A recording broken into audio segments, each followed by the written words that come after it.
Alhamdulillahilladzi arsala rasulahu bil huda wa dinil haq liyudhhirahu ala dini kullihi wa kafa billahi syahida.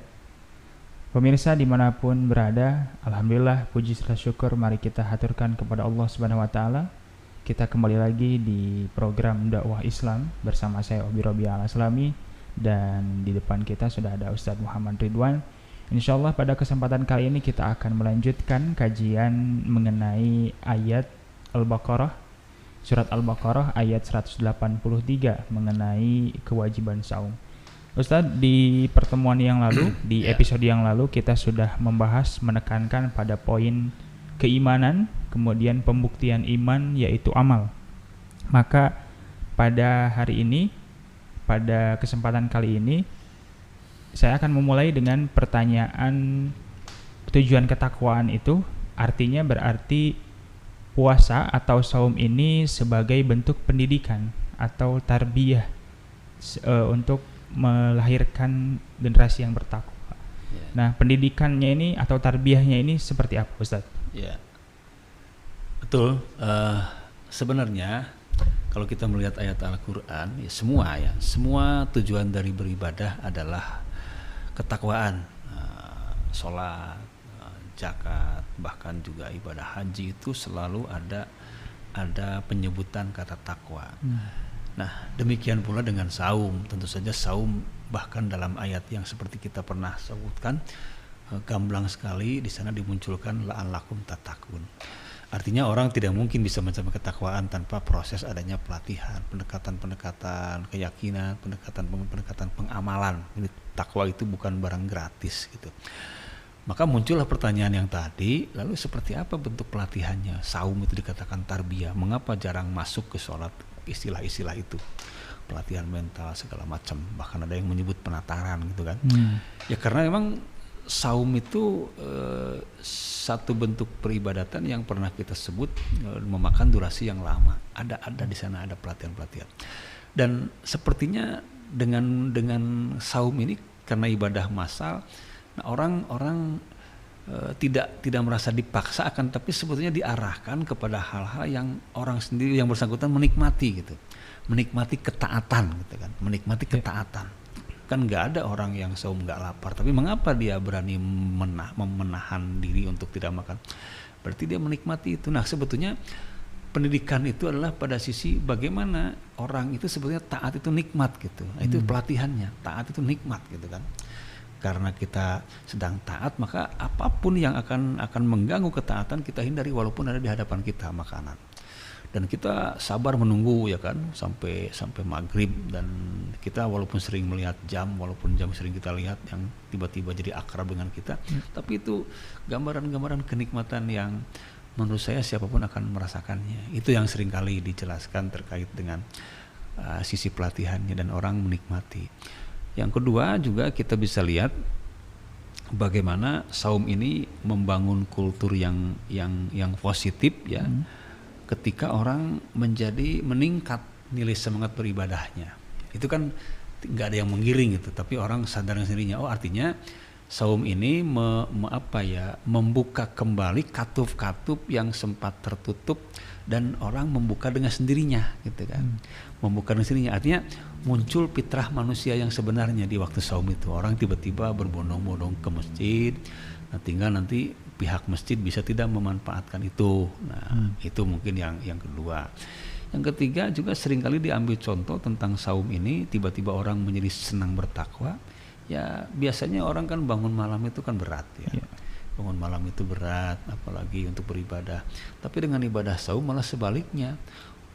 Kadang-kadang keluarga kita ya, siapapun di rumah kita senang untuk dibangunkan gitu kan, senang untuk dibangunkan gitu. Biasa kalau bulan-bulan yang lain malah kalau dibangunkan itu nggak mau. Bulan puasa malah kalau nggak dibangunkan dia malah marah-marah gitu. Walaupun tujuannya untuk makan, tapi setidaknya nuansa-nuansa itu ibaratnya membuka kembali ruh-ruh yang ada dalam diri manusia yang sempat tertutup, terbina atau terlatih. Itu contoh yang sederhana dari mengapa saum sangat kental sekali dengan istilah tarbiyah gitu. Baik, Ustaz. Lalu kemudian mengenai bentuk-bentuk real daripada bahwa ibadah saum ini menggiring umat untuk bertakwa. Yeah. Karena bagaimanapun di Ramadan, di bulan Ramadan akan tetap ada kejahatan, akan tetap ada kemunkaran. Yeah. Nah, bagaimana bentuk realnya itu? Nah, ya, jadi bagaimana kalau kita melihat pada posisi ayat yang tadi, ya memang benar seperti yang kita pernah bahas sebelumnya, saum ini penuh barokah, tapi lagi-lagi itu hanya akan diraih oleh orang-orang yang ingin meraihnya. Makanya kunci keimanan itulah keyakinan, kepercayaan diri manusia terhadap sesuatu. Tentu saja berarti kuncinya ada kesiapan manusia sendiri, ya. Bagi orang-orang yang tidak siap menghadapi Ramadan dan tidak mau menerima berkah Ramadan, mungkin dia akan menjadikan Ramadan sebagai peluang lain untuk mencari ruang-ruang yang tidak dibenarkan dalam agama. Bukan barokah dalam konteks benar, tapi barokah dalam konteks salah, misalnya dalam konteks jahat. Bahkan mungkin bisa lebih ramai berbagai bentuk kemaksiatan dan kejahatan. Oleh karena itu mungkin kita pernah mendengar satu hadis Nabi bahwa ketika datang Ramadan katanya setan-setan dibelenggu. Nah, makanya muncul pertanyaan yang tadi, katanya setan dibelenggu, tapi kok banyak yang berkeliaran gitu kan, masih banyak orang yang berbuat maksiat. Nah, jadi kalau begitu maka yang membelenggu itu adalah kita seharusnya. Bagaimana kita menjadikan setan menjadi terbelenggu dengan ibadah saum kita. Oleh karena itu kita ambil secara secara umum saja, secara universal saja, bahwa memang puasa sebetulnya bagaimanapun akan menggiring suasana yang berbeda daripada suasana-suasana yang lain.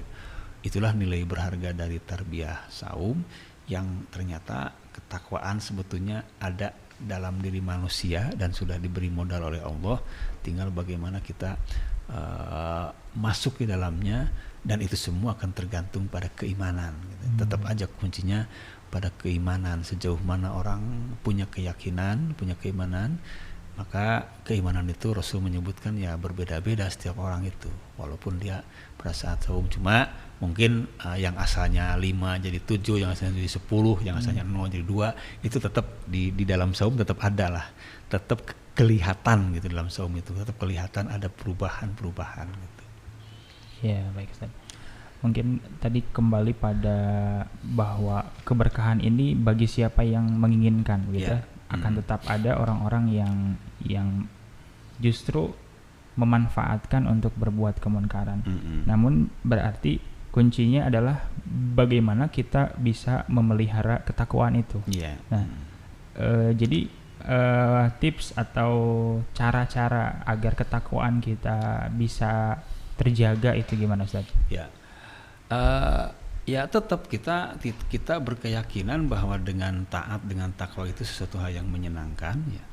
Walaupun tentu banyak tantangan dan godaan, tapi kayaknya dengan saum ini lebih terasa nikmat karena ada unsur Karena ada unsur jama'i gitu kan. Berarti di sini untuk membangun ketakwaan ini tidak bisa fardiyah, tidak bisa fardiyah. Nah, ini yang kadang-kadang kita lupa bahwa sebetulnya Islam menekankan hidup berjamaah. Sebab dengan berjamaah itu ya yang namanya masal kan orang seneng gitu kan. Jadi kalau boleh saya bertanya, mengapa orang berat untuk batal saum walaupun boleh, misalnya kan, walaupun boleh batal itu karena sakit, karena apa, karena bepergian, kenapa orang berat untuk batal padahal dia bisa ganti di bulan lain? Nah, tentu salah satu yang memberatkannya adalah karena nanti nggak ada kawan gitu kan, karena di saat bulan-bulan lain kita sendirian, orang lain makan kita enggak. Nah, kalau begitu maka untuk mendukung ketakwaan itu harus ada upaya besar, upaya bersama, mungkin dalam konteks kebijakan yang umum, yang bisa mengawal sistem, namanya itu sistem. Jadi kalau dengan sistem itu orang bisa terbangun gitu. Itu yang kalau memang kita ingin sampai ke sejauh itu. Itu mungkin cocok dengan ayat yang ketika Allah berfirman bahwa walau anna ahlal qura amanu wattaqau la fatahna alaihim barakatun minas samawati wal ardh. Kalau seandainya penduduk negeri itu beriman dan bertakwa, kami akan turunkan barokah. Al-Quran tidak menyebut perorangan tapi penduduk negeri. Berarti negeri itu artinya dunia massal, ya, dunia jama'i gitu, dunia publik. Berarti kebaikan itu harus dimassalkan, harus diciptakan sedemikian rupa, dan tidak bisa kita berbuat baik sendirian. Jadi salah satu upayanya nuansa Ramadan ini punya kelebihan dari sisi jama'inya, sisi keseluruhan menyeluruh gitu kan, seneng gitu kan, orang kan seneng kalau banyak orang, seneng kalau berbuat yang sama dengan banyak gitu. Itu mungkin ininya, dan nanti bisa saja kita kaji lagi dalam sisi lain terkait dengan ukuran keberhasilan nanti di ketakwaan itu. Itu mungkin Kang. Ya. Lalu mungkin pertanyaan yang selanjutnya, apa bukti bahwa saum Ramadan ini mendorong umat untuk lebih bertakwa, gitu? Itu tadi seperti yang kita sampaikan, ibadah saum itu kental dengan nuansa-nuansa ta'abudi dalam waktu, dalam durasi yang lama gitu kan. Dalam durasi yang lama, sehingga orang tidak merasa terlepas ikatannya dengan ibadah kepada Allah gitu. Kalau misalnya kita hitung waktu waktu beribadah yang lain itu kan bisa sesaat, sholat hanya sekian menit, haji hanya sekian hari, ya, apalagi dengan sedekah segala macam hanya spontanitas. Tapi kalau saum itu berjam-jam, ya, berjam-jam orang dikawal atas nama ibadah, ya, untuk meyakinkan bahwa karena dia beribadah berarti dia sedang bermunajat, maka ada hal-hal yang harus dia kawal selama waktu itu. Nah, jadi ibadah lain mungkin tidak selama itu, maka ini akan menjadi sebuah bukti keunggulan Ramadan atau keunggulan saum. Menurut saya bukan hanya Ramadan, karena kita sudah pernah bahas bahwa saum itu banyak. Jadi bisa dibayangkan kalau orang sering melaksanakan ibadah saum termasuk yang sunatnya, berarti ya potensi dirinya untuk terus terkawal, karena manusia itu nggak bisa tanpa pengawalan. Maka pengawalan itu akan menjadikan terus dirinya memperkuat, mempertebal ketakwaannya gitu.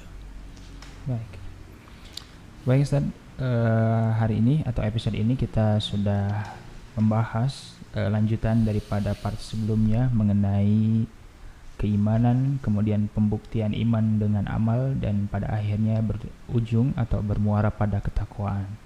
Demikian pemirsa yang dapat disampaikan pada episode kali ini, semoga bisa difahami, bisa menjadikan tazkirah, peringatan bagi kita semua, dan juga senantiasa bermanfaat. Aqulu qouli hadza fastaghfirullah li wa lakum. Assalamualaikum warahmatullahi wabarakatuh.